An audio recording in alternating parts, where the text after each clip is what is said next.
Hi, good evening everyone. Hope you all are doing good. This is Arshad Zahir welcoming you again in my geography class. आज हम काफ़ी वक्त के बाद मिल रहे हैं बिकॉज हमारी समर वेकेशंस चल रही थी, तो क्लासेस हो नहीं सकी थी, इसलिए ये गैप हुआ बीच में स्टडीज़ में। नाउ अब हम कोशिश करेंगे कि हमारी क्लासेस कंटिन्यू रहें। तो अभी तक हम ज्योग्राफी के अंदर ज्योग्राफी बेसिक्स को सीख रहे थे और उसको कवर करने की कोशिश कर रहे थे, उसको समझने की कोशिश कर रहे थे। और ज्योग्राफी बेसिक्स में भी हमने काफ़ी कुछ सीख लिया था, समझ लिया था, जिसमें हमने सबसे पहले देखा कि बेसिक टर्म्स जो कि ज्योग्राफी से रिलेटेड हैं वो क्या होते हैं, उनको समझने की कोशिश की, उनके बीच में हमने डिफरेंसेस जानने की कोशिश की। उसके बाद हमने अर्थ का शेप एंड साइज डिस्कस किया और फिर एक बहुत इम्पॉर्टेंट कॉन्सेप्ट को डिस्कस किया ज्योग्राफी के, जिसका नाम है लैटिट्यूड एंड लॉन्गिट्यूड।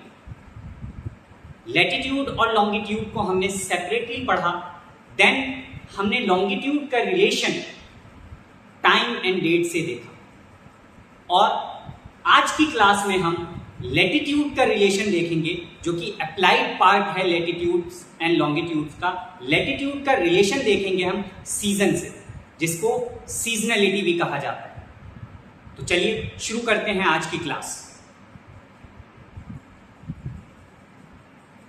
तो सबसे पहले हमने basic terms related to geography पढ़ा, देन उसके बाद हमने shape and size of the earth को डिस्कस किया,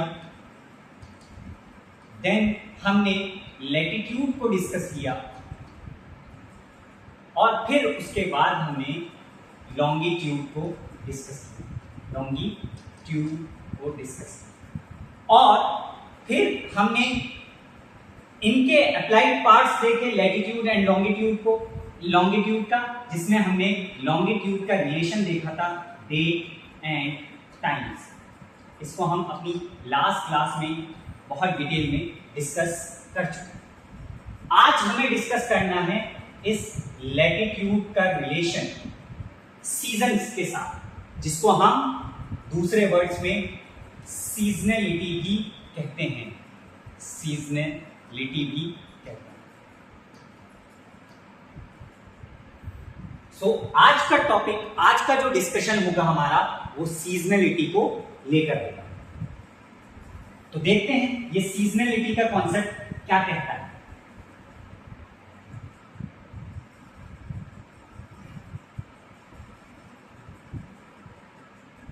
तो जब भी आप सीजनलिटी को पढ़ने चलेंगे, सीजनलिटी को आप पढ़ने की कोशिश करेंगे, तो बुक्स में आपको एक चैप्टर मिलेगा जिसका नाम होगा motions of the earth. Motions of the अर्थ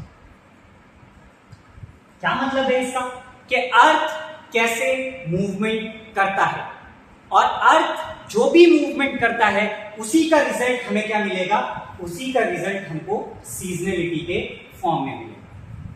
तो सबसे पहले हमको देखना है कि अर्थ का मूवमेंट कैसा है। तो चलिए देखते हैं, इसको डिस्कस करते हैं कि अर्थ कैसे मूव करता है। तो motions of the earth, motions of the अर्थ।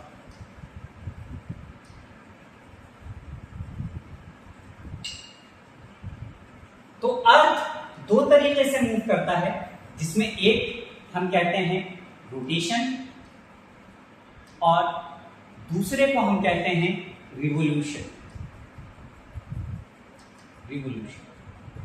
अब इस रोटेशन का क्या मतलब है कि अर्थ जब अपनी एक्सिस के अराउंड रोटेट करेगी तो उसको हम रोटेशन बोलेंगे। Whenever Earth moves around its axis is known as rotation। और एक्सिस क्या होता है, एक्सिस एक इमेजिनरी लाइन होती है जो नॉर्थ पोल और साउथ पोल को कनेक्ट करती है। अब ये टिल्ट कैसे है, क्यों है, इसका रीजन हम आगे चल के पढ़ेंगे। बस यहां पर हमें समझना है कि रोटेशन होता क्या है। रोटेशन मींस अर्थ अपनी एक्सिस पर क्या कर रही है, मूव कर रही है। और ये जो मूवमेंट होता है अर्थ का, ये 24 आवर्स में होता है, 24 आवर्स में। Next, then what is revolution. Revolution मतलब होता है किसी चीज के अराउंड मूवमेंट करना। तो अर्थ एक तो अपनी एक्सिस पे रोटेट करती है, और अर्थ का जो दूसरा मोशन होता है वो सन के अराउंड मूवमेंट भी करता है। तो जब अर्थ सन के अराउंड मूव करेगा उसको हम बोलते हैं रिवोल्यूशन। तो जैसे हम कहें ये सन है और इसके चारों तरफ अर्थ राउंड लगा रहा है, तो ये जो मूवमेंट है अर्थ का ये कहलाएगा रिवोल्यूशन। ये जो मूवमेंट होगा अर्थ का इसको कहेंगे हम रिवोल्यूशन। और अर्थ जो रिवोल्यूशन करता है मींस सन के चारों तरफ एक कंप्लीट चक्कर लगाता है, वो 365 डेज में लगाता है, जिसको 1 ईयर भी हम कह सकते हैं। तो अर्थ रोटेशन भी करता है, रिवोल्यूशन भी करता है। Rotation means earth is moving on its axis, अपनी एक्सिस पर अगर वो मूव कर रहा है तो उसको बोलेंगे रोटेशन। और रोटेशन 24 आवर्स का होता है, लेकिन एक्चुअल जो रोटेशन का टाइम होता है वो होता है 23 hours 56 minutes and 4 seconds. State पीएससीज में ये वाला टाइम भी पूछा जाता है। इसी तरीके से अर्थ जब सन के चारों तरफ मूव करेगा तो उस प्रोसेस को हम बोलेंगे, उस फिनोमिनन को बोलेंगे रिवोल्यूशन। और रिवोल्यूशन 365 डेज में होता है, या फिर उसको हम 1 ईयर भी बोलते हैं। लेकिन स्टेट पीएससीज में ये डेटा चेंज हो जाता है। 365 डेज 5 आवर्स 48 मिनट्स। अब ये जो आपको 365 डेज यहां दिख रहा है, ये 365 डेज आपको यहां नजर आ रहा है, इसको तो बोल देते हैं 1 ईयर। लेकिन आप देखें हर एक ईयर में 5 आवर्स 48 मिनट्स क्या है, आपको ज्यादा बच रहे हैं। तो इसको हम अप्रोक्सीमेटली 6 आवर्स कर सकते हैं। और अगर हम 4 साल तक देखें तो 6 आवर्स अगर 4 साल तक बच रहे हैं तो वो 6 × 4 24 आवर्स हो जाएंगे। और 24 आवर्स का क्या होता है, 1 डे होता है। तो वो हमारा ऐड कर दिया जाता है फेब के मंथ में, जिसकी वजह से हम उस ईयर को 366 डेज का कंसीडर करते हैं और उस ईयर को लीप ईयर कहा जाता है। अब ये फेब में ही क्यों ऐड करते हैं, इसकी अलग से स्टडीज है, उसकी हमारी ज्योग्राफी में कोई जरूरत नहीं है। तो ज्योग्राफी का इतना ही पार्ट है कि अर्थ अपना रिवोल्यूशन कंप्लीट करता है 365 डेज में, जिसको हम 1 ईयर भी बोलते हैं, मगर एक्चुअल जो टाइम उसको लगता है 365 डेज 5 आवर्स 48 मिनट्स लगते हैं। अब ये 5 आवर्स 48 मिनट्स अप्रोक्स 6 आवर्स के बराबर होते हैं, लेकिन 4 साल तक यही 6 साल बचते रहे तो वो 24 घंटे हो जाएंगे। और वो 24 घंटे का एक दिन हो जाता है जो कि लीप ईयर में काउंट हो जाता है, 366 डेज का हो जाता है लीप ईयर। और उस एक दिन को हम फेब वाले मंथ में ऐड कर देते हैं। तो ये हमारा रोटेशन और रिवोल्यूशन का कॉन्सेप्ट। Is that clear? किसी को यहां तक कोई कंफ्यूजन नहीं? अब यहां पर हम आगे देखते हैं रोटेशन एंड रिवोल्यूशन की अगर हम बात करें तो रोटेशन में हमने देखा रोटेशन अर्थ अपने एक्सिस पर क्या कर रहा है, मूवमेंट कर रहा है। और ये मूवमेंट 24 आवर्स में होता है या फिर 23 आवर्स 56 मिनट्स 4 सेकेंड्स में ये रोटेशन कंप्लीट होता है। लेकिन अब आप याद करिए कि ये 24 आवर्स में क्या चेंज हो जाता है। 24 आवर्स में डे एंड नाइट चेंज होता है। आप देखें कि आपने ये कॉन्सेप्ट पढ़ा होगा कि ये एक सर्कल है, यहां पर हमने टॉर्च रखी इस तरीके से और इससे हमने इसके ऊपर लाइट जो है फोकस। तो आप देखेंगे कि इसके हाफ पोर्शन पे जो है यहाँ लाइट आ जाएगी इस वाले पोर्शन पे, और इस वाले पोर्शन पे लाइट नहीं पहुंच पाएगी। Means this is day time और ये क्या हो जाएगा, नाइट टाइम। लेकिन अर्थ को अगर हम इसको अर्थ कंसीडर कर लें तो अर्थ रोटेट करता है, तो रोटेट करेगा, जब ये पोर्शन इधर आ जाएगा तो ये नाइट में पहुंच जाएगा, और जब ये पोर्शन इधर पहुंच जाएगा तो उसको हम डे में पहुंचा देंगे। यानी अगर हमारा सन के सामने जो पार्ट है अर्थ का वहां डे होगा और दूसरे पार्ट पे नाइट होगी। तो 24 आवर्स में हमारा क्या चेंज होता है, डे एंड नाइट। तो हम यहाँ एक और पॉइंट ऐड कर सकते हैं कि 24 आवर्स में हमारा डे एंड नाइट चेंज होता है। तो रोटेशन से क्या होता है, डे एंड नाइट अगर होता है रोटेशन की वजह से। अब इसी तरीके से हम बात करें कि रिवोल्यूशन से क्या होता है, रिवोल्यूशन से, तो रिवोल्यूशन में हमने देखा कि अर्थ अगर सन के अराउंड मूवमेंट करता है तो उसको हम बोलते हैं उस प्रोसेस को कि ये रिवोल्यूशन कर रहा है, और ये रिवोल्यूशन हमारा 365 डेज का होता है। और इसका एक्चुअल अगर हम देखें तो 365 डेज 5 आवर्स 48 मिनट्स।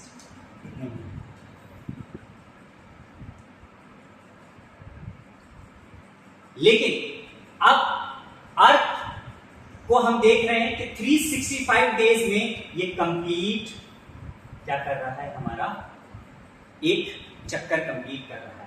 तो 65 डेज में क्या चेंज होता है, तो 65 डेज में 1 ईयर में क्या चेंज होता है, तो आप देखेंगे कि 65 डेज में हमारे सीजन्स चेंज होते हैं, सीजन्स चेंज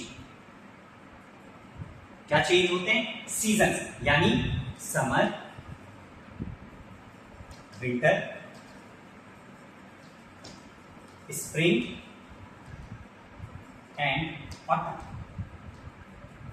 ये किसकी वजह से होता है, तो अगर आप देखेंगे कि रोटेशन की वजह से क्या होता है, डे एंड नाइट, और रिवोल्यूशन की वजह से क्या होता है, रिवोल्यूशन की वजह से हमारा सीजन चेंज होता है। और सीजन में कौन कौन से सीजन होते हैं, समर, विंटर, स्प्रिंग, ऑटम, ये सीजन्स हमारे होते हैं।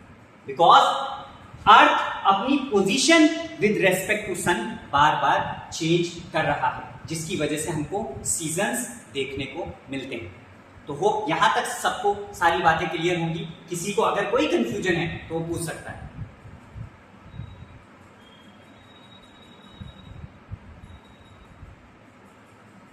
कोई कंफ्यूजन है किसी को इस टॉपिक में अभी तक? नहीं। अब इसमें अगर हम एक पॉइंट और देखें, अपने आप को कंसीडर करिए कि आप समर में अपने आप को ले जाइए, समर में या फिर विंटर।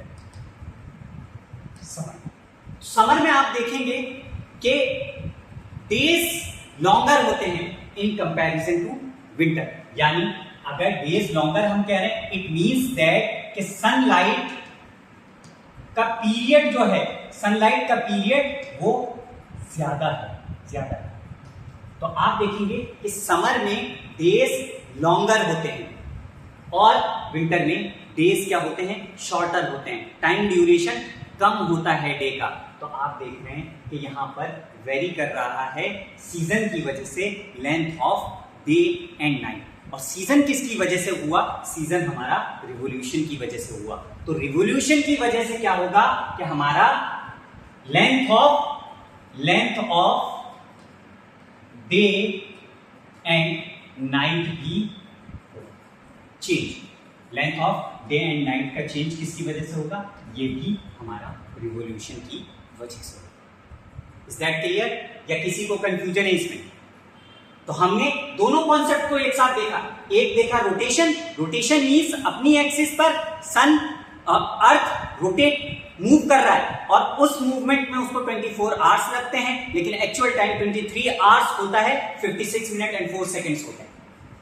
और रोटेशन की वजह से occurrence of day and night होता है। बट वहीं रिवोल्यूशन की बात करें कि जब भी हमारा अर्थ सन के अराउंड मूव करेगा तो उस प्रोसेस को, उस फिनोमिनन को हम कहेंगे रिवोल्यूशन। और एक रिवोल्यूशन कंप्लीट करने के लिए यानी सन के अराउंड पूरा एक चक्कर लगाने के लिए अर्थ को टाइम लगता है 365 days, but actual time is 365 days 5 hours 48 minutes, जो अप्रोक्सीमेटली 6 आवर्स के बराबर होता है। और 6 आवर्स को हम जोड़ते रहेंगे 4 साल तक तो वो 24 आवर्स बन जाएंगे, एक दिन एक्स्ट्रा हो जाएगा। और जब एक दिन एक्स्ट्रा हो जाएगा उसको हम लीप ईयर कंसीडर कर लेते हैं, तो हर 4 साल पे हमको लीप ईयर देखने को मिलेगा। और फेब के मंथ में हम एक डे ऐड कर देते हैं, इसकी वजह से फेब का मंथ कितना होता है हमारा 29 डेज का हो जाता है। और फिर इसी रिवोल्यूशन की वजह से हमारे क्या हो रहे हैं, सीजन्स चेंज हो रहे हैं, बिकॉज अर्थ अपनी अप्रोक्सीमेट पोजीशन को क्या कर रहा है, सन के अराउंड चेंज कर रहा है। और उसी की वजह से लेंथ ऑफ डे नाइट भी क्या होगा, चेंज होता रहेगा। Is that clear? सो अभी तक हमने जो डिस्कस किया, इसमें अगर किसी को कोई कंफ्यूजन है, कोई डाउट है तो अभी पूछ सकता है, देन हम इसके आगे की चीज को समझेंगे। किसी को कोई प्रॉब्लम यहां तक? नहीं? ओके।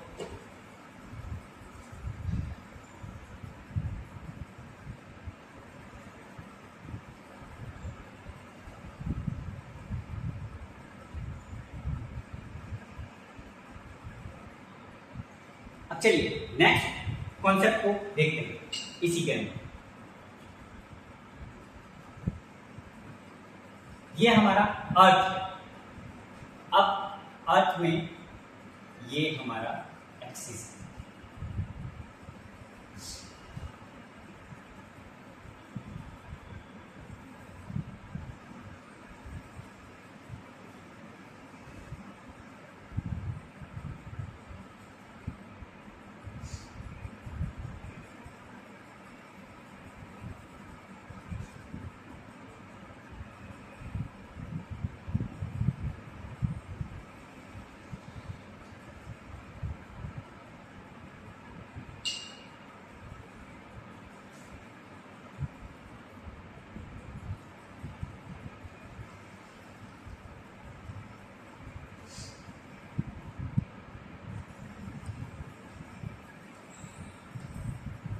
ये हमने अर्थ बनाया है यहाँ पर। अब क्या है कि अर्थ की अगर हम देखें कि अर्थ पहले ऐसे था, फिर वो क्या हो गया, ऐसे हो गया कि इसकी जो एक्सिस थी वो टिल्ट हो गई। अब ये टिल्ट क्यों हुआ कि इनिशियली अर्थ हमारा ऐसा था। तो अर्थ के बारे में अगर हम कोई स्टोरी सुनाएंगे कि तो इस तरीके से कह सकते हैं कि पहले मैं ऐसा था, बाहर से हमारे ऊपर एक एस्ट्रॉइड आया और यहाँ टकराया, टकराने की वजह से इस पे एक्सटर्नल फोर्स लगा, उस एक्सटर्नल फोर्स ने इसको टिल्ट कर दिया और अर्थ की एक्सिस क्या हो गई, वो टिल्ट हो गई। और वो टिल्ट कितने डिग्री का हुआ, यहाँ 23.5 डिग्री का ये टिल्ट आ गया। इनिशियली अर्थ ऐसा था, but due to external force जो कि इसके ऊपर अप्लाई हुआ, उसकी वजह से अर्थ की एक्सिस टिल्ट हो गई। बाहर से कोई एस्ट्रॉइड आया, इस पे टकराया और टकराने की वजह से पूरी एक्सिस क्या हो गई, शिफ्ट हो गई और वो 23.5 डिग्री हो गया, यानी अर्थ अब थोड़ा सा तिरछा। अब हम बात करते हैं इन दोनों सिनेरियो। अगर मैं यहां कहूंगा, आप यहां पर हम बात करते हैं कि यहां पर सनरेज आ रही है, इस तरीके से, इस तरीके से यहां पर सनरेज इस तरीके से। लेकिन आप इसी डायग्राम में देखिए, ये हमारा क्या है, कैप्रिकॉर्न, ट्रॉपिक ऑफ कैप्रिकॉर्न, ये वाली लाइन, और ये ट्रॉपिक ऑफ कैंसर और ये इक्वेटर, इक्वेटर। अगर हम यहाँ पर सबकी वैल्यूज लिखें, ये 23.5 नॉर्थ, ये 23.5 साउथ और ये 0 डिग्री हमारे पास। अब आप यहां देख सकते, तो इक्वेटर के ऊपर ट्रॉपिक ऑफ कैंसर कहां लाई कर रहा है, इक्वेटर के ऊपर। फिर ट्रॉपिक ऑफ कैप्रिकॉर्न कहां लाई कर रहा है, इक्वेटर के नीचे। अगर इसको मैं डायग्राम से समझाना चाहूं तो यहां देखें आप कि यह आपको मैप नजर आ रहा है, ये इक्वेटर है, इक्वेटर के ऊपर ये ट्रॉपिक ऑफ कैंसर, ये इक्वेटर के नीचे ट्रॉपिक ऑफ कैप्रिकॉर्न। यानी इक्वेटर के ऊपर अगर सनरेज रहेंगे तो हम कहेंगे इसको कि नॉर्दर्न हेमिस्फीयर में हमारा सनरेज है, और इक्वेटर के नीचे रहेंगे तो मींस सदर्न हेमिस्फीयर में हमारे सनरेज है। तो यहां अगर हम बात करें तो इसके ऊपर वाला पोर्शन हमारा नॉर्थ होगा और इसके ऊपर वाला पोर्शन साउथ। अब जरा आप यहां पर गौर कीजिए कि सनलाइट यहां पर आ रही है और एक्सिस बिल्कुल स्ट्रेट थी। क्या आप बता सकते हैं कि कौन से हेमिस्फीयर में ये सनरेज ज्यादा आ रही है, कौन से हेमिस्फीयर में कम आ रही है? तो आप नहीं बता पाएंगे, बिकॉज आप यहां से जरा देखें कि सन बराबर जितनी नॉर्थ हेमिस्फीयर में हमारी सनरेज जा रही है उतनी सनरेज कहां जा रही है, सदर्न हेमिस्फीयर में जा रही है। तो हम नहीं बता सकते कि कहां पर ज्यादा गर्मी होगी, कहां पर कम होगी, यानी कहां पर समर होगा, कहां पर विंटर होगा। इस चीज को हम नहीं बता सकते, बिकॉज एक्सिस बिल्कुल सीधी है। तो यहां पर बराबर इक्वल अमाउंट ऑफ सनरेज जो है वो दोनों हेमिस्फीयर में पहुंच रही है। लेकिन आप यहां की सिचुएशन इमेजिन कीजिए, ये हमारा क्या है, tropic of Capricorn, 23 half south, ये 0 डिग्री और ये 23 हाफ नॉर्थ। अब यहां पर आप इमेजिन कीजिए कि यहां से सनरेज जाती हैं, इस पे फॉल करती हैं, यहां से सनरेज जाती हैं, इस पे फॉल करती हैं, यहां से जाती हैं सनरेज, इस पे फॉल करती हैं। अब क्या आप इसमें बता सकते हैं कहां पर सनलाइट किस हेमिस्फीयर में ज्यादा आ रही है? तो आप देखेंगे कि सनरेज के लिए ये सदर्न हेमिस्फीयर क्या है, बहुत पास है यहां पर, यानी यहां कम डिस्टेंस कवर करना पड़ रहा है सनरेज को, तो यहां पर सनरेज ज्यादा आएंगी, यहां पर ज्यादा इंटेंसिटी ऑफ सनरेज होंगी, यहां ज्यादा डिस्टेंस कवर करना पड़ रहा है सनरेज को, तो इस वजह से यहां पर जो सनरेज जाएंगी उसकी एनर्जी यहां पर कम होगी। तो क्या मैं ये बोल सकता हूं कि सदर्न हेमिस्फीयर में टेम्परेचर ज्यादा होगा in comparison to north hemisphere में टेम्परेचर कम होगा। सदर्न हेमिस्फीयर में अगर हम कह रहे हैं कि सदर्न हेमिस्फीयर में रेज ज्यादा आ रही है सनरेज, तो यहाँ पर टेम्परेचर ज्यादा होगा, यहाँ टेम्परेचर कम होगा। तो क्या ये मैं कह सकता हूं कि यहाँ पर ज्यादा गर्मी होगी, यहाँ कम गर्मी होगी? तो मैं इसको बोल सकता हूं कि यहाँ पर समर होगा और यहाँ पर क्या होगा, विंटर होगा। यहाँ पर क्या होगा, विंटर होगा, कह सकते हैं, बिकॉज यहाँ पर ज्यादा इंसुलेशन आई, यहाँ कम आई है। तो यहाँ पर क्या है कि समर्स है, यहाँ पर विंटर है। और हम कहाँ रहते हैं, हम भी इधर नॉर्थ हेमिस्फीयर में रहते हैं, हम यहाँ कहीं मौजूद हैं, ये हमारा इंडिया है, इस जगह पर हम मौजूद हैं। तो अब आप देख लीजिए कि हम कौन से हेमिस्फीयर है, हम नॉर्थ हेमिस्फीयर में, और नॉर्थ हेमिस्फीयर में इस कंडीशन के हिसाब से क्या हो रहा है, विंटर। तो क्या आप बता सकते हैं कि ये कौन से मंथ का डायग्राम हो सकता है, कौन से मंथ का डायग्राम हो सकता है? तो इमेजिन कीजिए कि हमारे यहाँ विंटर सीजन कब होता है, दिसंबर के अराउंड होता है, नवंबर दिसंबर। तो ये हमारा डायग्राम क्या है, दिसंबर का डायग्राम, दिसंबर का डायग्राम। तो कैसे पता चला कि अगर ये टिल्ट ना होता तो क्या हमारे पास अलग अलग सनरेज पहुंच पाती नॉर्थ और सदर्न हेमिस्फीयर में? यहां देखिए टिल्ट नहीं था, तो इक्वल अमाउंट ऑफ सन की एनर्जी दोनों हेमिस्फीयर में पहुंची। लेकिन यहां पर टिल्ट हो गया एक्सिस, उसकी वजह से क्या हुआ कि यहां पर आपको देखने को मिला कि यहां समर है, यहां विंटर है, यहां टेम्परेचर ज्यादा है, यहां टेम्परेचर कम है, जिसकी वजह से यहां समर सीजन कह रहे हैं, यहां विंटर सीजन कह रहे हैं, और कंडीशन हमारी दिसंबर वाली होगी। तो इस बात से आप लोग क्या समझे, इस बात से हम ये रिजल्ट निकाल सकते हैं कि सीजन्स होने के लिए सिर्फ रोटेशन रिवॉल्यूशन का होना जरूरी नहीं है कि अर्थ तो रिवॉल्व कर ही रही है हमारी सन के चारों तरफ, सिर्फ उसकी वजह से सीजन नहीं होगा। बिकॉज इस कंडीशन को आप जरा इमेजिन कीजिए कि यहां पर रिवॉल्व कर रहा है सन, बट यहां पर क्या है, क्या आप नहीं बता सकते कहां समर है कहां विंटर है? तो हमारे सीजन को बनाने के लिए तो रिवॉल्यूशन का होना तो जरूरी है, रिवॉल्यूशन का होना जरूरी है सीजन्स को बनाने के लिए, साथ में हमें एक्सिस का टिल्टेशन भी चाहिए। अगर एक्सिस का टिल्ट नहीं होगा तो कभी भी हम सीजन को नहीं देख पाएंगे, वरना इक्वल अमाउंट ऑफ एनर्जी दोनों हेमिस्फीयर में पहुंचती रहेगी और हमें सीजन देखने को नहीं मिलेगा। Is that clear? किसी को कोई कंफ्यूजन है? नहीं समझ में आ रहा है? नहीं? तो हमने ये कंडीशन का अंदाजा कैसे लगाया, हमने यहाँ देखा कि यहाँ पर डिस्टेंस कम है, तो यहाँ एनर्जी ज्यादा पहुंची तो उसके बेसिस पे हमने टेम्परेचर इसका ज्यादा बता दिया। यहाँ पर डिस्टेंस ज्यादा है तो यहाँ पर एनर्जी कम पहुंची और टेम्परेचर कम हो गया। तो टेम्परेचर किसमें ज्यादा होता है? समर में, और यहाँ पर टेम्परेचर कम होता है तो विंटर में। तो हमारे लिए दिसंबर में क्या है? विंटर सीजन है। तो सेम उसी टाइम में सदर्न हेमिस्फीयर के लोगों के लिए क्या होता है? समर सीजन होता है। तो हम जो यहाँ पर विंटर में आपने देखा होगा क्रिसमस वगैरह हम मना रहे होते हैं इंडिया में, तो वो विंटर सीजन में होता है। लेकिन वहीं सदर्न हेमिस्फीयर में, जैसे ऑस्ट्रेलिया वगैरह के लिए हम बात करेंगे, ऑस्ट्रेलिया साउथ अमेरिका के लिए, तो सदर्न हेमिस्फीयर में वो कौन से सीजन में हम क्रिसमस मना रहे होंगे? वो समर सीजन में क्रिसमस को मना रहे होंगे, सेलिब्रेट कर रहे होंगे। Is that clear? सो ये हमारा था अब तक कि हमने इसमें ये समझा कि रोटेशन से डे एंड नाइट होता है, रिवोल्यूशन से सीजन चेंज होता है, और length of day and night भी चेंज होता है। बट सीजन के लिए सिर्फ रिवोल्यूशन जरूरी नहीं है, अर्थ का टिल्टेशन भी जरूरी है। कि अगर अर्थ टिल्टेड नहीं होता तो कभी हम सीजन्स को नहीं देख पाते, बिकॉज सन की एनर्जी जो है वो दोनों हेमिस्फीयर में सेम पहुंचती। Is that clear? किसी को कोई कंफ्यूजन? चलिए, तो अब आगे बढ़ते हैं हम। अब यहां पर मैं आपको एक डायग्राम दिखा रहा हूं। इस डायग्राम को आप गौर से देखिए 1 मिनट तक, फिर उसके बाद हम इस डायग्राम को डिस्कस करेंगे।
तो देख लिया डायग्राम आप लोगों ने, कुछ ऑब्जर्व किया इसमें? कुछ समझ में आ रहा है? यहाँ पर सीजन्स लिखे हैं, विंटर है, स्प्रिंग है, समर है, ऑटम है। कुछ समझ में आ रहा है? नहीं आ रहा? ओके, चलिए इसको हम यहाँ पर इसी डायग्राम को बनाते हैं। इसी डायग्राम को यहाँ ड्रॉ करते हैं। तो हमारे पास ये 4 कंडीशंस हैं। एक ये है,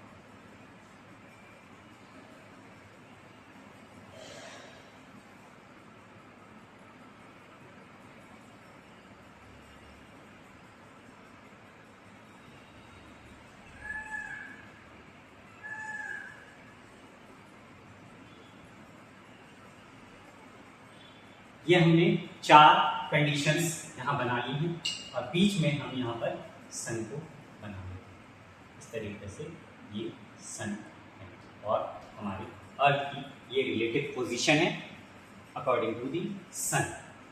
अब अगर हम यहाँ पर अर्थ को ड्रॉ करें, ये एक्सेस थोड़ा सा ज़्यादा है,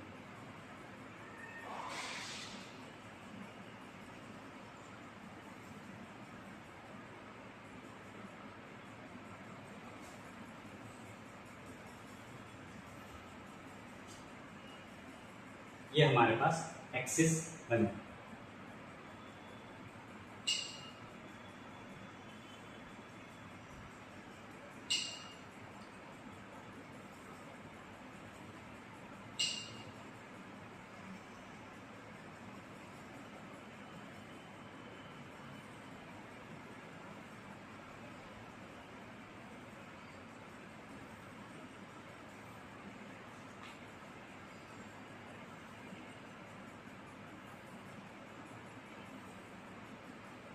अब हम यहाँ पर देख रहे हैं कि ये हमारे ये ट्रॉपिक ऑफ कैंसर, ये इक्वेटर, ये कैप्रिकॉर्न, चारों कंडीशन में यही बना हुआ है। अब हम सन रेज को अगर देखें तो सन रेज अगर यहाँ से निकल के जाती हैं इस तरीके से कि यहाँ से सन रेज हमारी यहाँ तक पहुँच रहे हैं, फिर हम यहाँ से सन रेज यहाँ, अब आप देखिए कि यहाँ पर सन रेज यहाँ पर ज्यादा डिस्टेंस कवर कर रही है, यहाँ पर कम डिस्टेंस कवर कर रही है। कम डिस्टेंस कवर करने का मतलब सन यहाँ पर करीब है तो यहाँ पर ज्यादा एनर्जी रिसीव हो रही होगी। अब ज्यादा एनर्जी अगर रिसीव हो रही है तो यहाँ पर टेम्परेचर ज्यादा होगा, यहाँ पर टेम्परेचर कम होगा। तो यहाँ टेम्परेचर ज्यादा है मींस सदर्न हेमिस्फीयर में क्या है, समर है।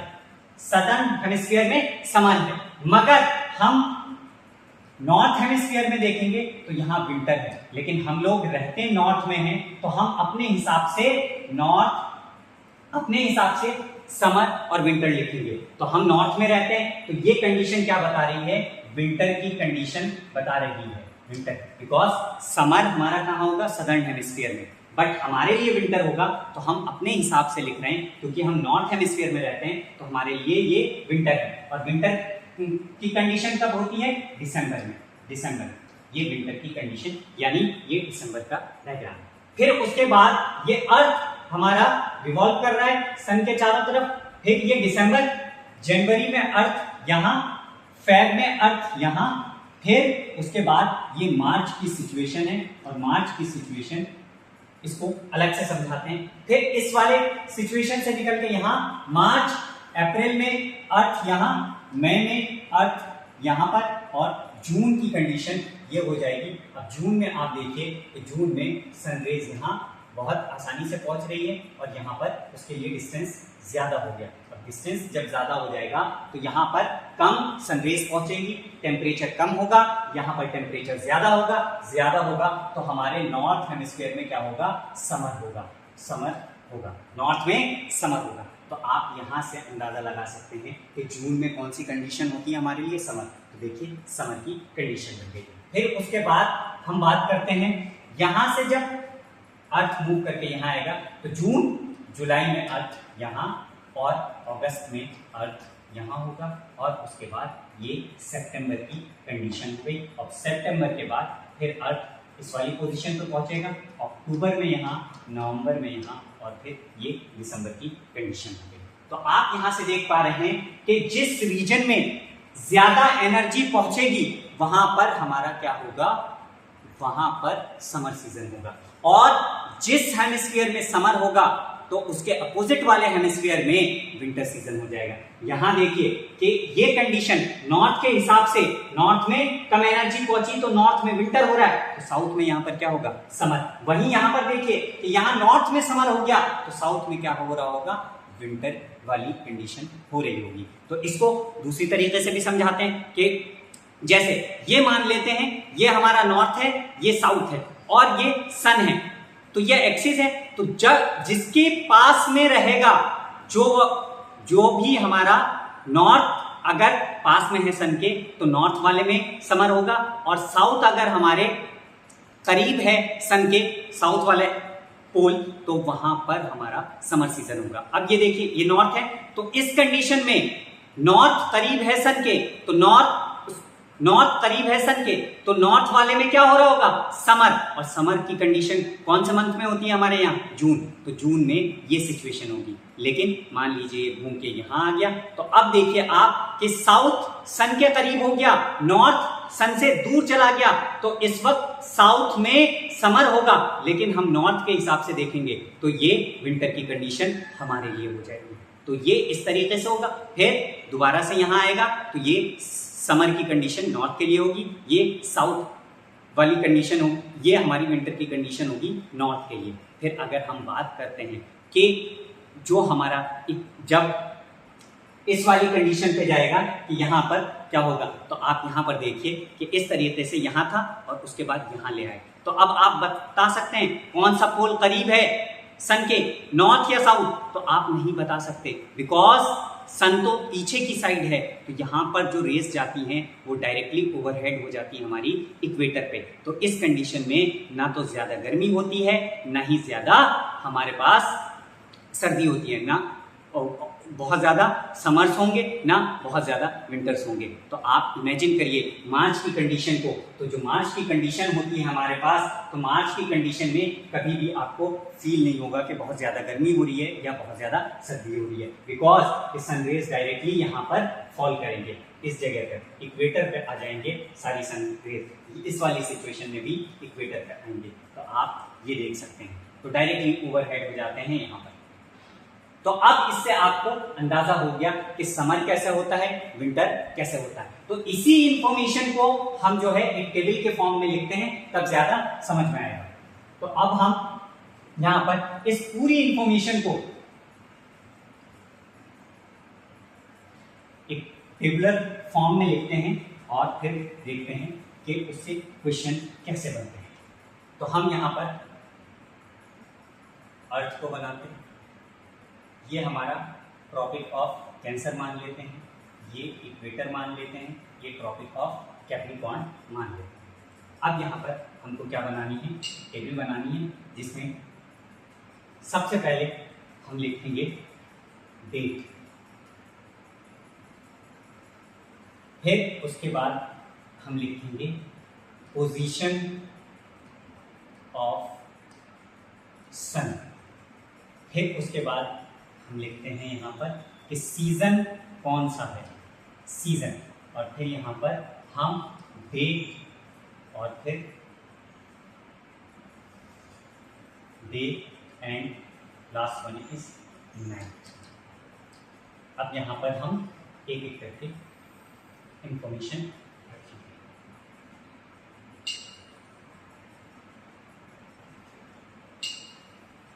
अब डेट, तो हमारे पास वो कुछ फिक्स डेट होती है जिस पर सन यहां पहुंचेगा, यानी रिलेटिव पोजीशन ऑफ जो अर्थ होगा सन के मुकाबले में, तो इस लाइन पर जब पहुंचेगा तो वो एक फिक्स डेट होगी, यहां पर पहुंचेगा तब भी फिक्स डेट होगी। तो सबसे पहले हम यहां पर लिखते हैं कि 21 जून। 21 जून, जरा इमेजिन करिए कि आपके लिए क्या है, समर है, विंटर है। तो हमारे लिए, हम नॉर्थ में रहते हैं, तो जून में हमें क्या लगती है, गर्मी, तो हमारे लिए कौन सा सीजन है, समर सीजन है। तो समर सीजन होने का मतलब कि सन कहां होगा, हमारा ट्रॉपिक ऑफ कैंसर पे होगा। कहां होगा, ट्रॉपिक ऑफ कैंसर। तो हमारा नॉर्थ में क्या हो रहा होगा, समर सीजन होगा। वहीं सेम टाइम पर साउथ में विंटर वाली कंडीशन हो रही होगी। अब अगर हम बात करें कि लेंथ ऑफ डे, तो समर है, समर में डेज हमारे यहाँ बड़े होंगे और नाइट छोटी होगी। मींस दैट कि जो ड्यूरेशन ऑफ सन है वो ज्यादा होगा समर्स में, इसलिए यहाँ पर डे होगा। और वहीं विंटर सदर्न हेमिस्फीयर में अगर हम बात करेंगे तो डे की लेंथ छोटी होगी और नाइट की लेंथ बड़ी होगी, क्योंकि वहां विंटर वाली कंडीशन मिल जाएगी। उसके बाद हम यहां से, जब सन यहां था 21 जून को, 21 जून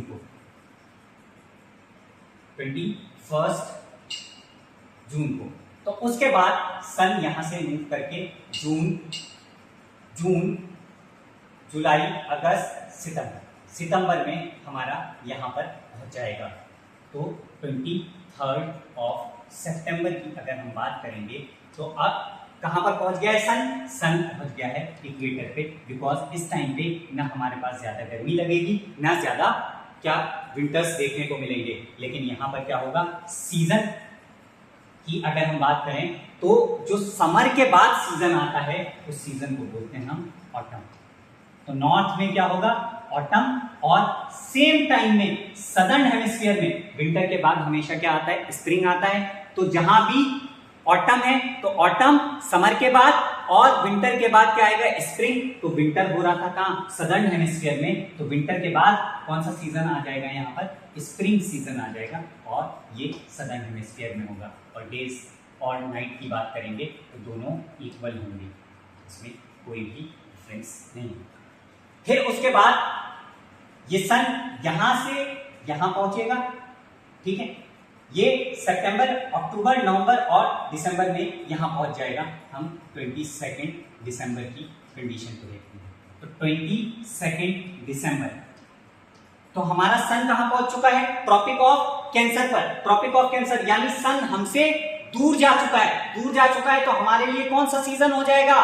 विंटर सीजन हो जाएगा। तो यहां पर लिखेंगे कि कैप्रिकॉर्न है, सन हमसे दूर है। सन हमसे दूर होने का मतलब नॉर्थ में विंटर, नॉर्थ में विंटर। आप देख लीजिए दिसंबर के मंथ में हमारे यहाँ क्या हो जाता है? Winter season. और साउथ में समर सीजन होगा, समर सीजन होगा। तो जब हमारे यहाँ विंटर हो गई तो डेज की लेंथ छोटी हो गई और नाइट की लेंथ बड़ी हो गई। वहीं हम समर कहाँ कह रहे हैं? समर कह रहे हैं सदर्न हेमिस्फीयर में। तो यहाँ पर इसकी जो है लेंथ ऑफ डे ज्यादा हो जाएगा और लेंथ ऑफ नाइट छोटी हो जाएगी। फिर उसके बाद यहां से इससे आगे सन नहीं जाएगा। सन नहीं जाने का मतलब क्या? सन की रेस तो जाएंगी बट सन सिर्फ इसी पोर्शन में यहां से लेकर यहां तक, यहां से लेकर यहां तक ही क्या कर सकता है? अपनी रेस को ओवरहेड रख सकता है। यानी दिन के 12 बजे बिल्कुल 90 डिग्री पे सन की रेस जो है वो यहां आ रही होंगी इसके बीच में। इसके बाहर जब जाएंगे हम तो हमें क्या मिलेगा? सिर्फ टिल्टेड रेस देखने को मिलेगी। तो इसके बाद ये टर्न मारेगा दिसंबर, जनवरी, फरवरी और मार्च में यहां पहुंच जाएगा फिर से इक्वेटर पे। ये 21 मार्च, 21 मार्च। अब ये 21 मार्च को अगर हम पोजीशन ऑफ सन देखेंगे तो पोजीशन ऑफ अर्थ देखेंगे तो वो हमारा कहां पहुंच गया? सॉरी, पोजीशन ऑफ सन देखेंगे तो पोजीशन ऑफ सन हमारा इक्वेटर पर पहुंच गया है, इक्वेटर पर। और इस वक्त अब देखिए कि अभी हमने नॉर्थ में विंटर देखा तो विंटर के बाद गुजर के आए हैं तो यहां पर क्या हो जाएगा? नॉर्थ में स्प्रिंग सीजन हो जाएगा और वहीं पर साउथ में क्योंकि समर हो रहा था, समर के बाद ऑटम आता है तो ऑटम सीजन हो जाएगा यहाँ पर। और यहाँ per day and night equal और यहाँ भी डे एंड नाइट इक्वल। तो ये अब हमने देखा था कि अर्थ का टिल्टेशन 23 डिग्री एंड हाफ से हुआ था। तो जो सन की लाइट ओवरहेड होगी वो सिर्फ 23 हाफ नॉर्थ और 23 हाफ साउथ के बीच ही ओवरहेड रहेगी। मतलब अर्थ की अगर हम बात कर रहे हैं तो 12 बजे दिन में आप देखेंगे तो सन इस तरीके से जो सन रेज आती है वो 90 डिग्री का एंगल बनाती है और जिसकी वजह से यहाँ शेडो फॉर्म नहीं होगी। शेडो फॉर्म 12 बजे नहीं होगी क्योंकि सन की रेज वर्टिकली ओवरहेड होती है। और ओवरहेड ना होने का मतलब क्या है कि टिल्टेड रेज रहेंगी। तो जब टिल्टेड रहेंगी तो यहाँ पर क्या होगा? शेडो हर हाल में बनेगी। तो सन की रेज सिर्फ इसके अंदर ही क्या रहती हैं? वो हमारे ओवरहेड रहती है। अगर ये टिल्टेशन ऑफ द अर्थ इस तरीके से हम कह रहे हैं कि ये मान लीजिए और ज्यादा हो जाता, 23 डिग्री से नहीं होता, 25 से हो जाता, तो हमारे लिए ये इस तरीके से और टिल्टेड बनते सारे। तो यहाँ पर हमारे 25 तक जो है क्या होता? सन यहाँ पर 25 तक रेस पहुंचा देता है बिल्कुल वर्टिकली। तो जितना टिल्ट हुआ है सिर्फ उतने ही तक हमारा सन रेस कहाँ पहुंच पाएगा? वर्टिकली ओवरहेड पहुंच पाएगा। इसके बाहर सन की रेज अगर हम यहाँ बात करेंगे तो सन रेज इस तरीके से वर्टिकली ओवरहेड होंगी और अगर हम इसके बाहर की बात करेंगे तो ये टिल्टेड फॉर्म में इस तरीके से पहुंचेंगी और टिल्टेड फॉर्म में पहुंचेंगी तो कभी भी यहाँ पर क्या होगा कि 12 बजे शेडो नहीं, शेडो हर हाल में बनेगी। सिर्फ ये एरिया होगा जहाँ पर शेडो नहीं बनेगा। फिर यहाँ 21 मार्च को पहुंच गए। 21 मार्च के बाद अप्रैल, मई, जून फिर से वही समर वाली कंडीशन हमको देखने को मिलेगी। तो ये वो टेबल है जो आपको अच्छे से याद रखना है। यहाँ पर लॉजिकली एक्सप्लेन किया है मैंने, कोई रटना नहीं है, बस कॉन्सेप्ट याद रखना है कि किस हेमिस्फीयर में सन है अभी और किस जगह पर सन है, उसके हिसाब से हम सीजन को डिसाइड कर सकते हैं। इज दैट क्लियर या कोई कंफ्यूजन है इसमें? होपफुली सबको समझ में आ गया होगा। अगर कोई कंफ्यूजन है तो यू मे आस्क।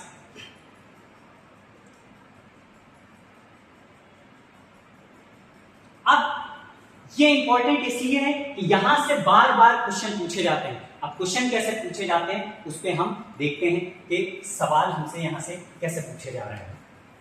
अब हम यहां पर बात करते हैं कि हमने देखा सन को कि सन 21 मार्च, फिर अप्रैल, मई, फिर 21 जून, जुलाई, अगस्त, सितंबर, और यहाँ पर 23 सितंबर, अक्टूबर, नवंबर, दिसंबर, फिर जैन, फेब, मार्च। तो ये हम देख लेते हैं यहाँ पर जो इम्पोर्टेंट है, ये 21 जून, ठीक, फिर 23 सितंबर, और इधर 21 मार्च। मैं एक बार इसको और लिख देता हूँ, शायद बोर्ड पे पूरी तरीके से दिख नहीं रहा होगा आप लोगों को। 21 मार्च, अप्रैल, मई, जून, 21 जून, जुलाई, अगस्त, सितंबर, 23, अक्टूबर, नवंबर, दिसंबर, जनवरी, फेब एंड मार्च, और ये 21 मार्च। अब इसमें से जो जो इम्पोर्टेंट उनको मार्क करना है वो ये 21 जून, 23 सितंबर, 21 मार्च एंड 21। अब आप अगर देखेंगे कि हमने देखा कि यहाँ पर जो हमने डायग्राम बनाया था, ये वाला आपको याद हो कि यहाँ 21 जून को सन यहाँ था, फिर 23 दिसंबर को यहाँ आया, फिर उसके बाद 23 सितंबर को यहाँ आया, और उसके बाद 22 दिसंबर को यहाँ पहुँचा, और उसके बाद यहाँ पर हमारा 21 मार्च, और फिर वापस आया। तो आप देखें नॉर्दर्न हेमिस्फीयर में हमारा 21 मार्च से लेकर 21 जून, फिर 23 सितंबर तक, यानी यहां तक हमारा सन कौन से हेमिस्फीयर में रहता है? नॉर्थ हेमिस्फीयर में सन नॉर्थ में रहता है। फिर 23 सितंबर से लेके 21 मार्च तक सन हमारा किसमें रहता है? सदर्न हेमिस्फीयर में, सदर्न हेमिस्फीयर में। तो अब यहां से क्वेश्चंस कैसे पूछे जाते हैं? अब क्वेश्चन में आप देखेंगे तो क्वेश्चन कई टाइप्स के यहां से पूछे जाते हैं। अब यहां पर अगर आपसे cancer, Capricorn, equator, north and south,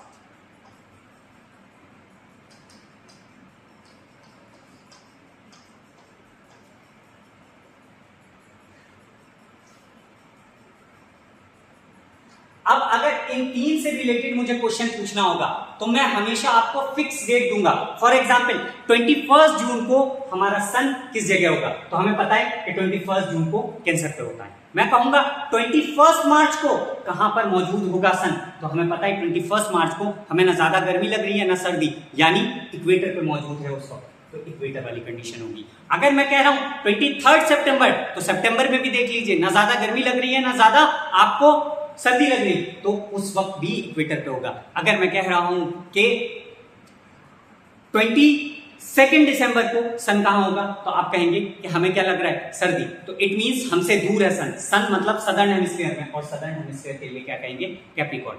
लेकिन इनके लिए कोई फिक्स डेट नहीं दी जाएगी। फॉर एग्जाम्पल आपसे पूछ लिया 17 फरवरी को सन किस हेमिस्फीयर में होगा, तो आप इसमें से देखिए कि कहां पर ये फैब लाई कर रहा है, तो फैब आप देखेंगे कि इस वाले में आ रहा है, तो फैब वाला मंथ उसमें आ रहा है जहां पर सन क्या है? सदर्न हेमिस्फीयर में है, तो आप कहेंगे साउथ में है। फिर आपसे किसी ने पूछ लिया कि भाई 22 मार्च को सन कहां होगा, तो आप देखिए यहां से आप देख जाए तो 21 मार्च तक ही सन जो है कहां रहता है? सदर्न में, और 22 मार्च को कहां आ जाएगा हमारे पास?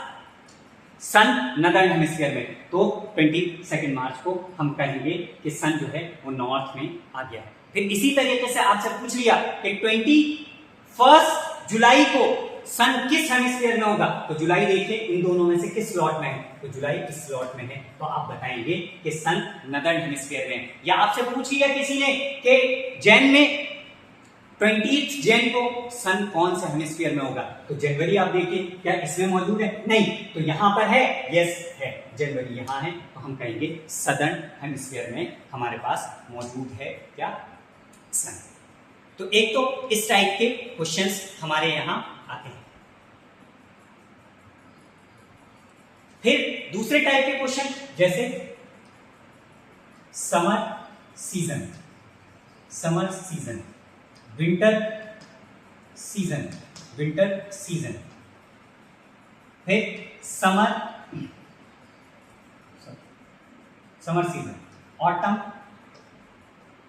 Season, spring season, spring season. अब ये दूसरे टाइप का क्वेश्चन है। पहले टाइप का क्वेश्चन तो ये हो गया, दूसरे टाइप, इसमें आपसे पूछ लिया कि नदर्न हेमिस्फीयर में समर सीजन कब होगा?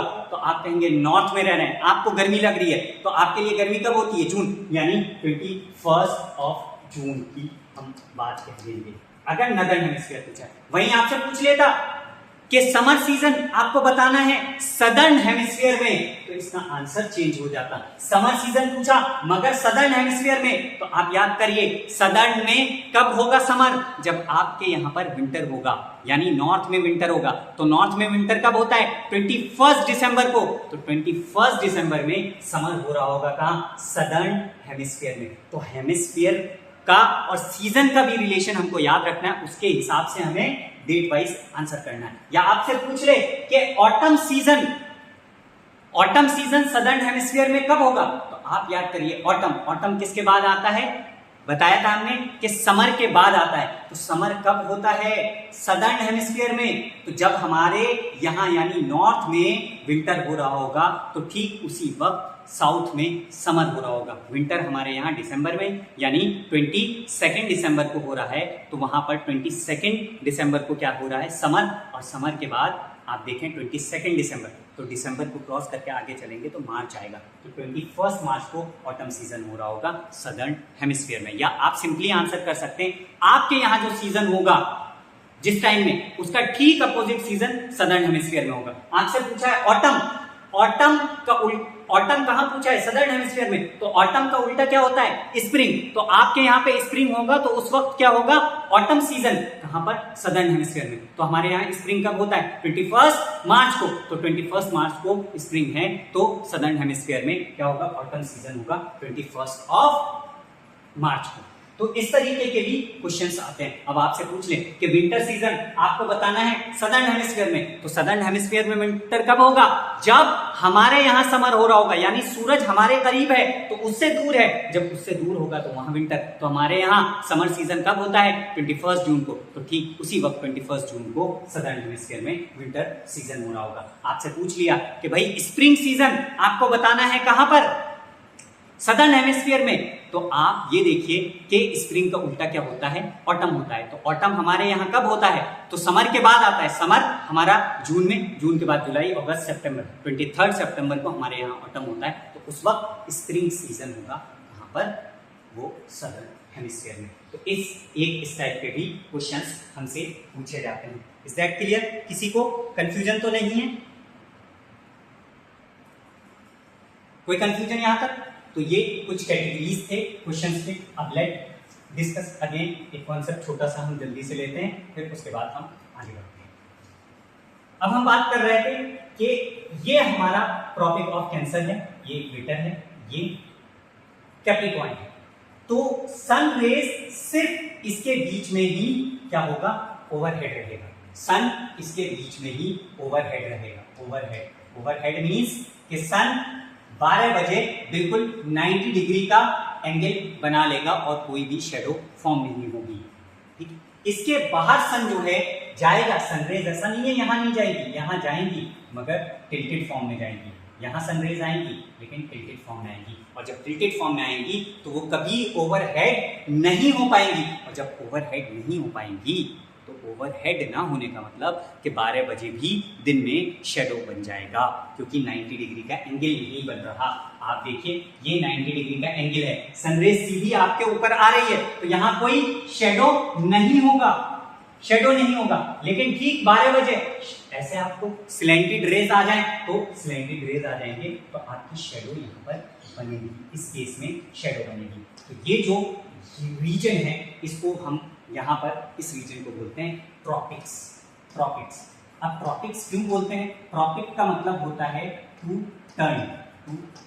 तो आपने देखा कि अर्थ के ऊपर सन यहां से यहां गया, यहां से आगे नहीं गया बल्कि मूव करके यहां आ गया, फिर यहां से वापस यहां आया और वापस करके यहां चला गया। तो सन का मूवमेंट यानी सन इस जगह से अपनी डायरेक्शन को चेंज कर ले रहा है, इससे बाहर नहीं जा रहा। लेकिन ये किसकी वजह से?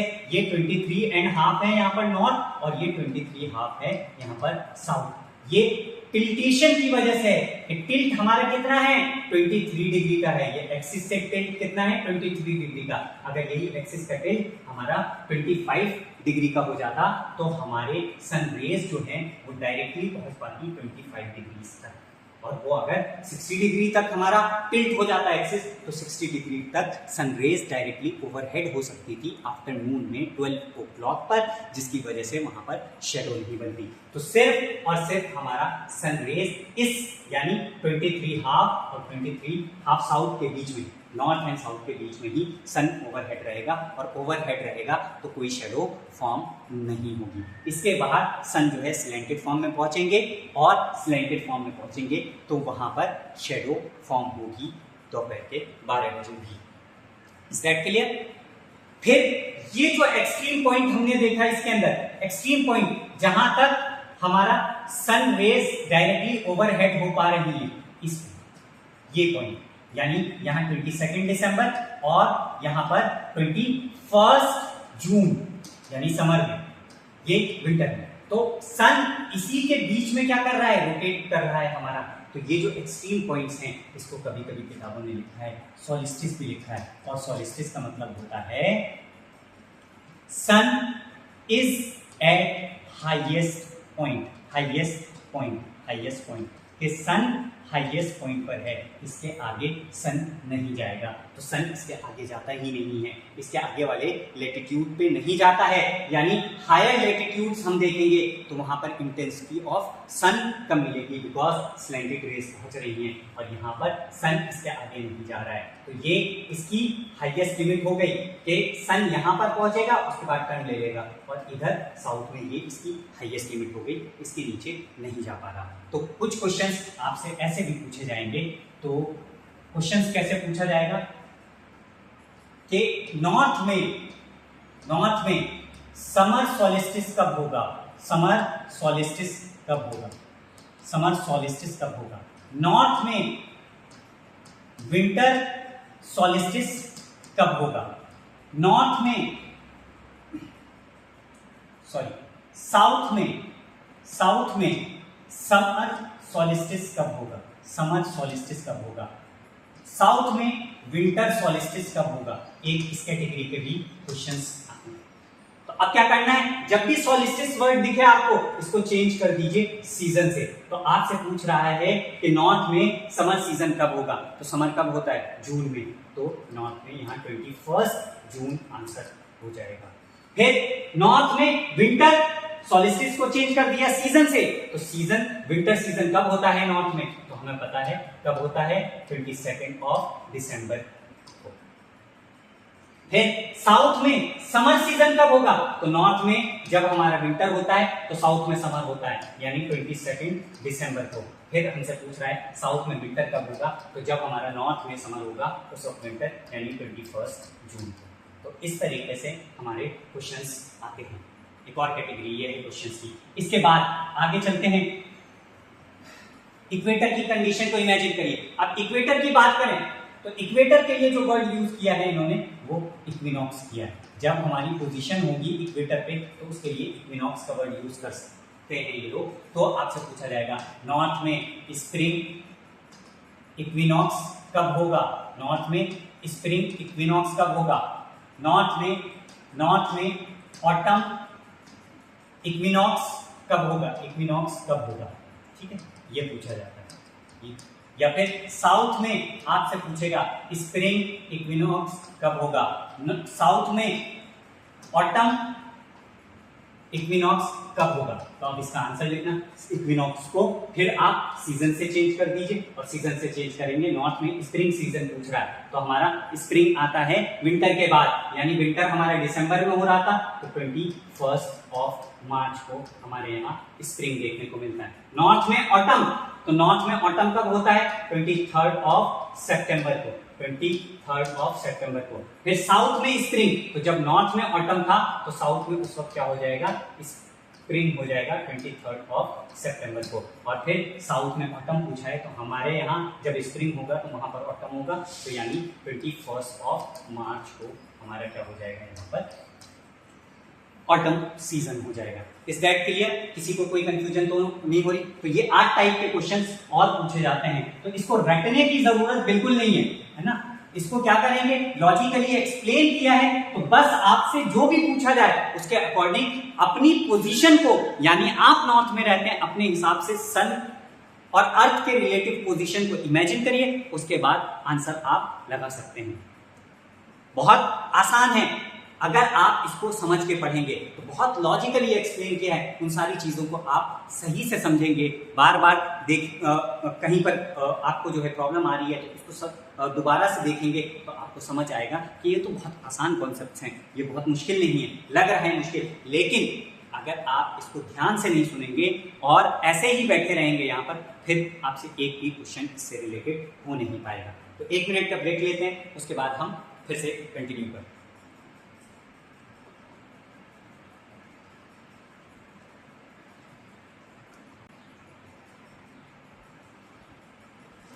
सो अगेन चलिए इसके आगे का कॉन्सेप्ट देखते हैं, बहुत जल्दी से इसको देखेंगे।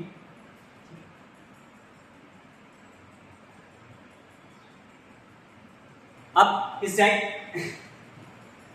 वाले मैप को देखिए, हमने ट्रॉपिक ऑफ कैंसर वाली कंडीशन देख ली, ट्रॉपिक ऑफ कैप्रिकॉर्न वाली कंडीशन देख ली। अब इक्वेटर की बात करें हम, तो इक्वेटर हम इसकी बात कर रहे हैं कि सन अगर इक्वेटर पर मौजूद है, तो इक्वेटर आपको याद है कि सन यहां होता था, तो यहां पर इस जगह पर तो समर होता था, यानी नॉर्थ में समर होता था, और विंटर हमारा साउथ में होता था। तो हमें इतना डिस्टेंस मिनिमम चाहिए था कि सन में इतना डिस्टेंस हो, तो अगर एक जगह समर है तो दूसरी जगह विंटर है, यानी इतना डिस्टेंस चाहिए विंटर होने के लिए। अब आप यहां देखिए कि सन इस जगह पर है, तो सन मैक्सिमम यहां तक जा सकता है, यहां तक जा सकता है। तो क्या आपको लगता है कि इक्वेटर पे हम कभी विंटर देख पाएंगे? नहीं, इक्वेटर पे विंटर इसलिए नहीं देख पाएंगे कि सन उतनी दूर नहीं जा पा रहा इक्वेटर से जितनी दूर जाने की जरूरत है विंटर के लिए। हाँ, यहाँ पर एक्सट्रीम समर्स को हम देखेंगे, लेकिन यहाँ पर कभी हम विंटर्स नहीं देखेंगे। इसीलिए सबसे ज्यादा टेम्परेचर इस इक्वेटोरियल एरिया में देखा जाता है कि टेम्परेचर यहाँ पर ज्यादा होता है। टेम्परेचर ज्यादा होगा तो एवापोरेशन भी ज्यादा होगा, एवापोरेशन ज्यादा होगा तो क्लाउड फॉर्म ज्यादा होंगे, क्लाउड फॉर्म ज्यादा होंगे तो फिर प्रेसिपिटेशन भी ज्यादा होगी, और प्रेसिपिटेशन ज्यादा होगी तो फिर यहाँ पर कोई पानी की कमी नहीं है, तो यहाँ पर पेड़ पौधे भी क्या हो जाएंगे, बहुत घने घने, इस तरीके से बहुत डेंस आपको पेड़ पौधे निकलेंगे। लेकिन अब ये डेंस हो गए तो इनके अंदर आपस में क्या होगा, कंपटीशन होगा सनलाइट को लेने के लिए। तो ये क्या करेंगे, ऊपर की तरफ ग्रो करेंगे, और जो जितना ऊपर जा सकेगा उतनी आसानी से उसको सनलाइट। तो यहाँ पर बहुत डेंस फॉरेस्ट भी मिलते हैं इक्वेटोरियल रीजन में, और उसके साथ साथ उसकी बहुत हाइट भी होती है। अब आप ये बताएं कि यहाँ पर जैसे लॉइन और टाइगर है हमारे पास, क्या यहाँ पर होंगे? नहीं हो सकते, बिकॉज ये तेज दौड़ने वाले जानवर हैं, बहुत डेंस फॉरेस्ट है, इसमें दौड़ेंगे तो टकरा जाएंगे, और टकरा गए तो अपने हाथ पैर इकट्ठे कर लेंगे। इसलिए यहाँ पर लॉइन टाइगर जैसे आपको क्या नहीं मिलेंगे, एनिमल्स नहीं मिलेंगे। जिराफ को इमेजिन करिए, जिराफ इसमें से निकलने की कोशिश करेगा, पता चला उसकी गर्दन फंस गई, तो यहाँ पर आपको ऐसे जानवर नहीं मिलेंगे जो लंबे होते हैं या फिर बहुत ज्यादा तेज दौड़ने वाले हैं। यहाँ पर आपको रेप्टाइल्स मिलेंगे। इसीलिए यहाँ पर अमेज़न के जो फॉरेस्ट हैं, अमेज़न के फॉरेस्ट, वहां पर आपको रेप्टाइल्स ज्यादा देखने को मिलेंगे। अब दूसरी चीज यहाँ पर और कॉन्सेप्ट है कि यहाँ पर बहुत ज्यादा बारिश है, तो रोजाना 2 से 4 के आसपास बारिश हो जाती है। जहां बारिश होती है तो वहां पर क्या होता है, डिजीज होने के चांसेस भी ज्यादा होते हैं। अब डिजीज होने के चांसेस ज्यादा होते हैं तो आपने सुना होगा कि कौन सा मौसम ऐसा होता है जो डॉक्टर्स का मौसम होता है, बारिश का मौसम, बिकॉज पानी जमता है उससे तरह तरह के जो है इन्फेक्शंस पैदा होते हैं, इन्फेक्शंस की वजह से डिजीज होते हैं, तो फिर वो लोग डॉक्टर्स के पास जाते हैं, इसलिए डॉक्टर्स का सीजन होता है। तो यहाँ तो हमेशा ही बारिश होती रहती है, और जब बारिश इतनी ज्यादा होगी तो डिजीज भी उतनी पैदा होगी। तो वर्ल्ड की जो खतरनाक डिजीजेस थी वो सब इसी रीजन में डेवलप हुई, जिसकी वजह से पूरी पूरी पॉपुलेशन साफ हो जाएंगी। तो यहाँ पर क्या होगा, पॉपुलेशन साफ हो रही तो क्या करेंगे, इसकी वजह से लोग ज्यादा प्रोड्यूस करेंगे तो बर्थ रेट हाई होगा, बर्थ रेट हाई है, डेथ रेट हाई है, पॉपुलेशन कभी भी जो है स्टेगनेंट नहीं है। यहाँ पर पॉपुलेशन स्टेगनेंट है, बहुत कम है पॉपुलेशन, बहुत स्लो ग्रोथ हो रही है, लेकिन कभी भी स्टेबल पॉपुलेशन नहीं है, कभी बहुत ज्यादा बढ़ जाएगी, कभी बहुत ज्यादा कम हो जाएगी, जिसकी वजह से क्या होगा, रिसोर्सेज पे कभी बहुत ज्यादा प्रेशर आ जाएगा, कभी बहुत कम प्रेशर रहेगा, यानी रिसोर्स का कभी वेस्टेज हो जाएगा, कभी रिसोर्स बिल्कुल ओवर एक्सप्लॉइटेड हो जाएंगे, जिसकी वजह से यहाँ पर क्या होगा, ये कंट्रीज डेवलप नहीं कर पाएंगी। इसलिए आपने देखा होगा मोस्टली जो डेवलपिंग कंट्रीज हैं वो सब के सब या अंडर डेवलप कंट्रीज हैं वो इक्वेटर के आसपास हैं, और जितने भी यहाँ ऊपर की तरफ आपको मिलेंगे ट्रॉपिक ऑफ कैंसर के बाद ये सारी कंट्रीज आपको डेवलप नजर आएंगी, जैसे यूरोप हो गया, अमेरिका हो गया, कनाडा हो गया, ये सारी कंट्रीज हमारी डेवलप्ड हैं। तो आप देखें कि ज्योग्राफी कोई ऐसी चीज नहीं है बस पढ़ के छोड़ दी, ज्योग्राफी बहुत इंटरेस्टिंग सब्जेक्ट है।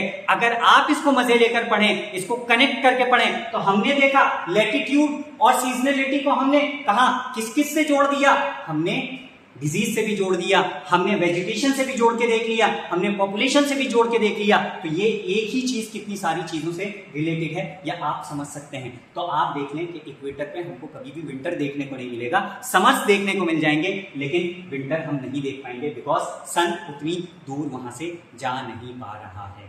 इस टैग के लिए अब हम बात करते हैं एक और चीज की, कि अब आप देखें कि ये एक डायग्राम है, यहां पर सबसे ज्यादा जो हमारे सन की इंसोलेशन आएगी वो ट्रॉपिक ऑफ कैंसर से ट्रॉपिक ऑफ कैप्रिकॉर्न के बीच आएगी, और बिकॉज यहां पर सन रेज ओवरहेड होती हैं तो एनर्जी ज्यादा रिसीव होगी, और एनर्जी ज्यादा रिसीव होगी तो इसमें सबसे ज्यादा टेम्परेचर होगा, और सबसे ज्यादा टेम्परेचर होने की वजह से इसको ट्रॉपिकल जोन कहते हैं। ट्रॉपिकल जोन को दूसरा नाम आपने छोटी क्लास में पढ़ा होगा, टॉरिड जोन भी कहा जाता है, छठी सातवीं के एनसीईआरटी में आपने ये चीज देखी होगी, टॉरिड जोन। फिर उसके बाद ट्रॉपिक ऑफ कैंसर के बाद ये सनरेज क्या हो जाते हैं, टिल्टेड हो जाते हैं, कभी ओवरहेड हो नहीं पाते, तो मतलब वहां पर उतनी इंसोलेशन नहीं पहुंचेगी, उतना टेम्परेचर नहीं हो पाएगा, तो उस रीजन को हम बोलते हैं टेम्परेट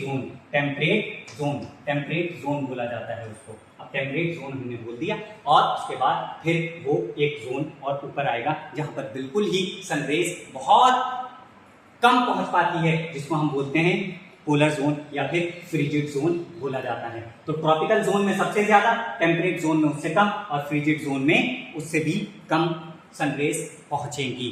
तो ये चीज हमको याद रखनी है। अब इस डायग्राम को देख के क्या आप बता सकते हैं कि ये कौन से सीजन का डायग्राम है? तो आप देखिए कि सनरेज हमारा कहां पर वर्टिकली ओवरहेड है, ट्रॉपिक ऑफ कैप्रिकॉर्न पर, और ट्रॉपिक ऑफ कैंसर पे हमारा क्या है, स्लैंटेड पहुंच पा रही है। यहाँ पर आप देखें यहाँ ओवरहेड है, तो यहाँ पर ज्यादा हमारे पास इंसुलेशन आ रहा है, तो यहाँ पर क्या होगा, टेम्परेचर ज्यादा मीन्स यहाँ समर सीजन, यहाँ विंटर सीजन, और विंटर सीजन नॉर्थ में है, तो मतलब दिसंबर का ये डायग्राम है हमारे हिसाब से, क्योंकि हम नॉर्थ में रहते हैं तो हम उसके हिसाब से इसको इंटरप्रेट करेंगे। Is that clear? किसी को कोई कंफ्यूजन तो नहीं है यहाँ पर?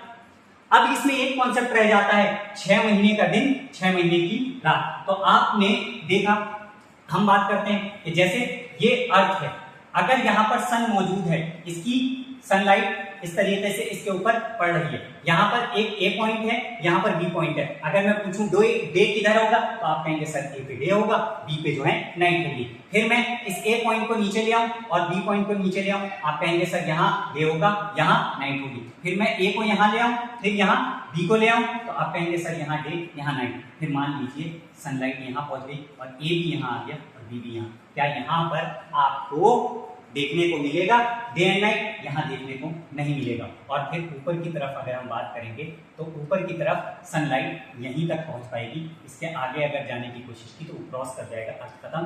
तो यहाँ तो दिन मिल जाएगा, लेकिन इस पूरे हिस्से में आपको रात देखने को मिलेगी। तो यहाँ पर सिर्फ आपको डे देखने को मिलेगा, बिकॉज अर्थ खत्म हो गई और सूरज की रोशनी पूरे ए और बी दोनों पॉइंट पे पहुंच पा रही है। यानी जैसे जैसे ये मूव कर रहे हैं ऐसे ऐसे ये मूव कर रहा है, तो यहाँ पर दोनों मर्ज हो गए और एक ही पॉइंट पे फोकस हो गया, तो यहाँ पर डे आएगा। तो इस वाले एग्जाम्पल पे देखिए, इस वाले डायग्राम में आप देखें तो सन रेज पूरी की पूरी यहाँ तक पहुंच पा रही है, लेकिन यहाँ पर सन रेज यहाँ तक नहीं पहुंच पाएगी, तो यानी आर्कटिक के बियॉन्ड नहीं पहुंच पाएगी, और यहाँ पर पूरे एंटार्क्टिक सर्किल के बियॉन्ड सनलाइट रहेगी, तो यहाँ पर आपको बिल्कुल नाइट देखने को नहीं मिलेगी, और यहाँ पर जो है आपको डे देखने को नहीं मिलेगा। तो मतलब 24 आवर्स का यहाँ पर क्या हो जाएगा, डे हो जाएगा, और 24 आवर्स का यहाँ पर नाइट हो जाएगी, नाइट। समझ में आ रहा है नहीं समझ में आ रहा है? समझ में आ रहा है ना कि यहाँ पर लाइट पहुंच ही नहीं पाई, तो पहुंच नहीं पाई बियॉन्ड दी आर्कटिक सर्किल। तो हम बात कर लेते हैं ऐसा कब होगा। तो हमने पढ़ा 21 मार्च, अप्रैल, मई, जून, जुलाई, अगस्त, सितंबर 22nd ऑफ सितंबर, और यहां पर 22nd ऑफ मार्च। इसमें सन जो है वो किस में होगा, हमारा नॉर्थ हेमिस्फीयर में होगा। अब नॉर्थ हेमिस्फीयर में होगा सन, तो नॉर्थ हेमिस्फीयर में, यानी नॉर्थ हेमिस्फीयर में है तो इस वाले में क्या होगा, नॉर्थ में है, तो नॉर्थ में सनलाइट पहुंच पा रही है, तो बियॉन्ड दी आर्कटिक भी पहुंच जाएगी। तो यहाँ पर आपको 24 आवर्स का डे मिलेगा, वो भी कब तक, 6 मंथ के लिए। इन 6 महीने में आपको 24 आवर्स का क्या देखने को मिलेगा, 6 मंथ का डे देखने को मिलेगा। लेकिन इसी सेम कंडीशन में आपको 24 आवर्स की नाइट देखने को मिलेगी। नाइट कहां पर, सदर्न हेमिस्फीयर में। ये सदर्न हेमिस्फीयर की बात हो रही है, सदर्न हेमिस्फीयर 6 मंथ के लिए, और ये नॉर्थ हेमिस्फीयर की बात हो रही है कि नॉर्थ हेमिस्फीयर में आपको 24 घंटे का दिन देखने को मिलेगा 6 महीने के लिए। इन 6 महीने में आपको 24 घंटे का दिन दिखेगा, कहाँ, नॉर्थ हेमिस्फीयर में। लेकिन इन्हीं 6 महीने में आपको 24 आवर्स की नाइट दिखेगी, कहाँ पर, सदर्न हेमिस्फीयर में। जैसे स्वीडन वगैरह कहेंगे तो वहां पर स्वीडन वगैरह में क्या होता है कि रात के 12 बजे भी सूरज दिख रहा है, तो वो यही कंडीशन होती है। Is that clear? तो इन मंथ्स में आपको क्या होगा, नॉर्थ में सन रहेगा, जिस हेमिस्फीयर में सन होगा उसी पे 24 घंटे का दिन होगा, कब तक, 6 महीने के लिए। और जिस हेमिस्फीयर में सन नहीं होगा उस पे 24 घंटे की नाइट होगी 6 मंथ के लिए। अब उसके बाद फिर अब इसी कंडीशन को इमेजिन करिए कि इसमें नीचे beyond the Antarctic circle sunlight पहुंच पा रही है, लेकिन यहां पर आर्कटिक सर्किल से आगे सनलाइट नहीं पहुंच पा रही है। तो इनके लिए अगर हम मंथ्स लिखना चाहें तो हमारे पास क्या हो जाएगा, 24 सितंबर, अक्टूबर, नवंबर, दिसंबर, जनवरी, फेब, और ये 20 मार्च।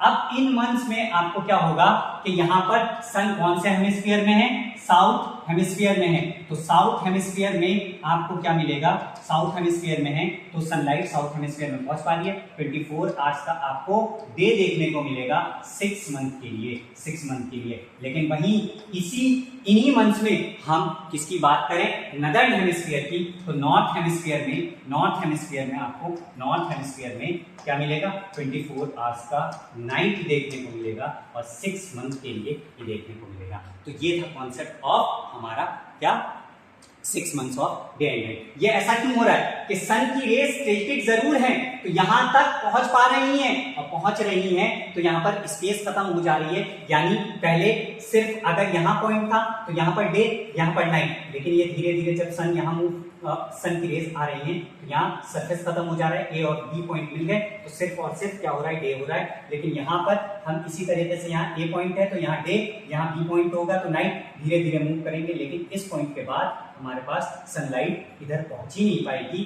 तो हमारा वहाँ डार्क रह जाएगा 24 आवर्स के लिए। तो उस सिचुएशन में हमें क्या देखने को मिलेगा कि 24 आवर्स की वहां पर नाइट देखने को मिलेगी। अब यहाँ पर कुछ क्वेश्चंस बच्चों के जहन में ये आते हैं कि सर 6 महीने के लिए दिन हो रहा है, यानी सूरज डूब ही नहीं रहा, तो डूब नहीं रहा तो उस एरिया में आइस कैसे है। तो बेटा आइस इसलिए है, इसके 2 रीजन है आइस। एक तो सबसे पहली बात, रेस जो पहुंची वो स्लैंटेड पहुंची, टिल्टेड पहुंची, स्लैंटेड या फिर टिल्टेड पहुंची, तो इसके अंदर उतनी एनर्जी नहीं होती, यानी टेम्परेचर वहां पर पहुंच तो रहा है लेकिन वो बहुत कम पहुंच पा रहा है। दूसरी बात बेटा, वहां पर स्नो है, स्नो का कलर क्या होता है, कलर वाइट होता है, और वाइट कलर की क्या हमारे पास कैरेक्टरिस्टिक होती है कि जितनी रेज आएंगी उन सबको वो क्या कर देगा, रिफ्लेक्ट कर देगा और रिफ्लेक्ट बैक कर देगा। तो यहाँ पर क्या होगा कि यहाँ पर टेम्परेचर बढ़ ही नहीं पाएगा, और जब टेम्परेचर नहीं बढ़ पाएगा तो वहाँ पर स्नो आपको एज इट इज मिलेगा।